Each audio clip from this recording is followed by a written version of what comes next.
Bonjour, nous en sommes rendus aux communications que Mme Adela Tremblay-Sergerie a reçues en avril 1980. Voici la première partie.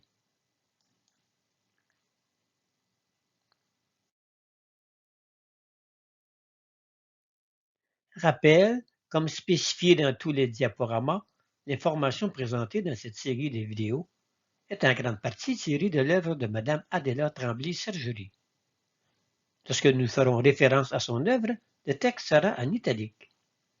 Dans nos textes, comme dans ceux de Mme Adela Tremblay-Sergerie, le terme homme désigne dans notre pensée l'être humain. Si vous avez des questions ou des commentaires, n'hésitez pas à communiquer avec nous. Introduction.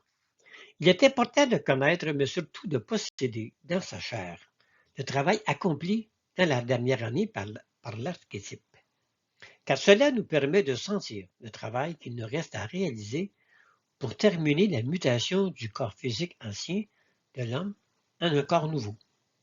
Il est facile de constater qu'il nous reste du travail à accomplir.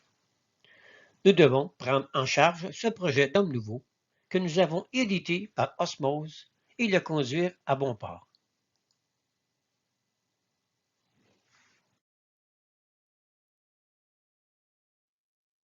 Mise en situation, après avoir reçu toutes les illustrations et tous les exercices à réaliser pour l'obtention de tous les corps nécessaires à l'homme nouveau, et après avoir pris possession de tous les éléments énergétiques de l'univers, le travail fut orienté vers la dernière étape, la transformation du corps physique ancien en un corps physique nouveau universel. Le principal travail a été de prendre possession de tous les éléments physiques de l'univers afin que cet homme nouveau puisse créer et intervenir dans toutes les vibrations de l'univers.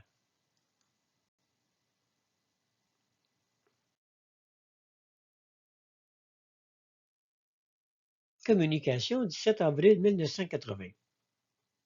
Maintenant, il faut œuvrer principalement à l'échelle du nouveau monde. Dans cette échelle, il n'y a place que pour ce qui répond à la loi. La loi est de connaître ce qui répond à la création de Dieu. Pour connaître la création de Dieu, il faut connaître ce que sa pensée a réfléchi dans son énergie. C'est sur la réflexion de cette énergie que vous allez travailler principalement.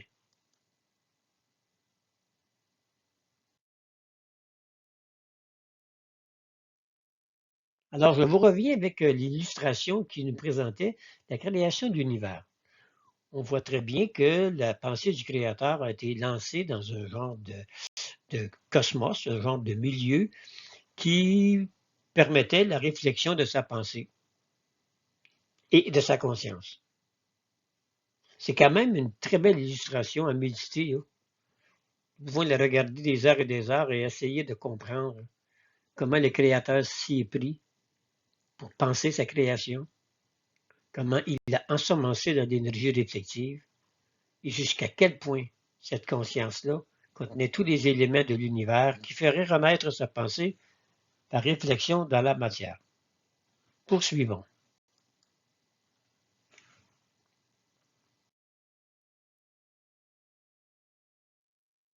Dans sa pensée, Dieu a créé tout l'univers avec toutes les possibilités et combinaisons des 12 grandes énergies qui ont été l'objet de sa pensée. Pourquoi 12? Parce que dans sa pensée, tout a été représenté par un cercle.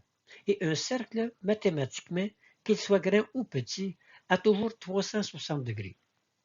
Si nous nous référons à la structure de l'univers, lorsque l'énergie quitte l'île centrale, elle se combine. Les trois énergies primaires donnent naissance aux trois énergies complémentaires, puis par la suite les trois primaires ombrées et par la suite les trois complémentaires ombrées, qui fait en total 12 possibilités de courants d'énergie qui vont alimenter l'univers. Donc voilà pourquoi l'explication du 12, qui sont les 12 grandes énergies qui ont été l'objet de sa pensée.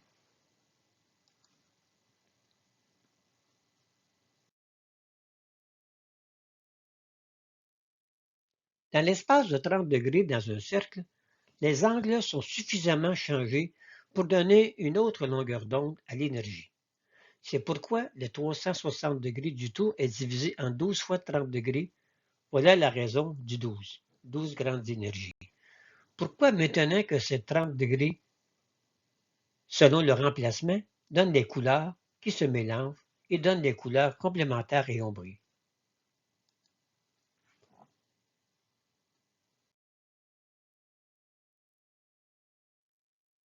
Les couleurs, en réalité, sont des longueurs d'onde ou des vitesses de vibration. Il y a donc une vitesse de vibration au départ. C'est celle qui est universelle. C'est celle même des vibrations de la pensée de Dieu. Donc, ce qui donne le rouge. Mais un rouge pas tout à fait comme celui que vous avez. C'est un rouge plus pâle, mais que vous représentez foncé pour mieux en voir les contrastes.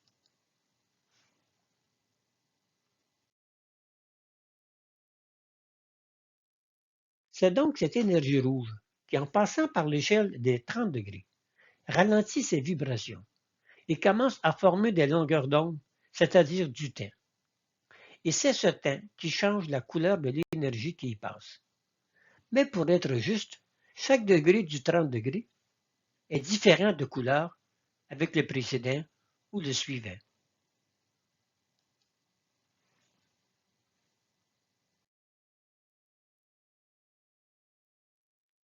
Donc, c'est cette action qui sera à la base du travail du nouveau monde.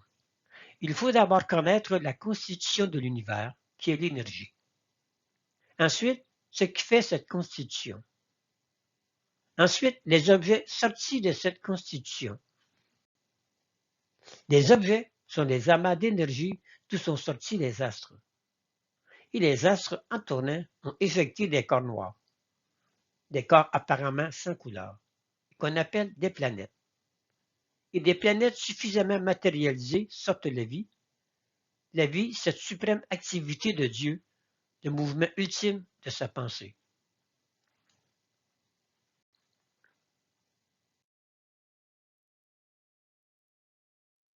Puis, de la vie, un reflet de l'action de sa pensée elle-même, la conscience. Mais cette conscience a un commencement dans le psychisme animal et dans l'attrait des atomes entre eux. Même cet attrait est un commencement de psychisme, c'est-à-dire un commencement de ce que sera la conscience plus tard. Car l'atome sait où se placer. Il sait comment se grouper pour former telle matière.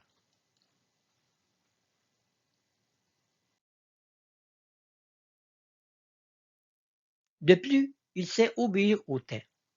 Si l'atome sait obéir au temps, il n'est donc pas surprenant que l'être conscient, lui obéisse.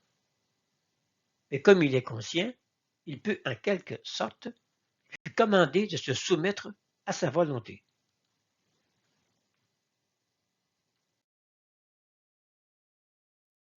Voilà une hiérarchie dans laquelle vous allez travailler.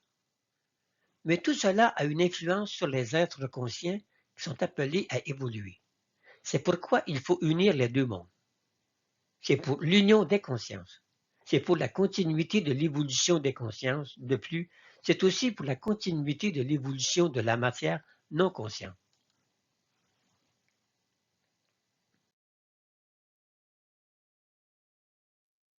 Mais pour ce travail, il faut être prêt.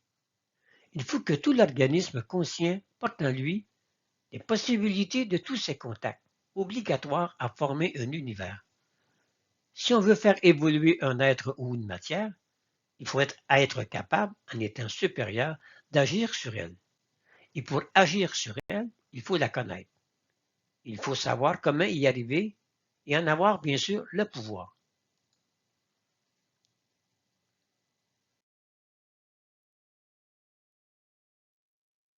Voilà une logique qu'aucun homme intelligent ne peut réfuter. Vous n'avez qu'à démontrer un par un les points indiqués et tout de suite vous confondez les négateurs, excepté qu'il faut partir de Dieu. Si un homme refuse Dieu, il est tellement à côté de la vérité qu'il n'est pas un interlocuteur valable. On lui laisse mûrir sa logique. Et s'il mûrit sincèrement sa logique, il trouvera la vérité. Car tous ceux qui cherchent avec sincérité trouvent la vérité, c'est-à-dire tout ce qu'il leur faut.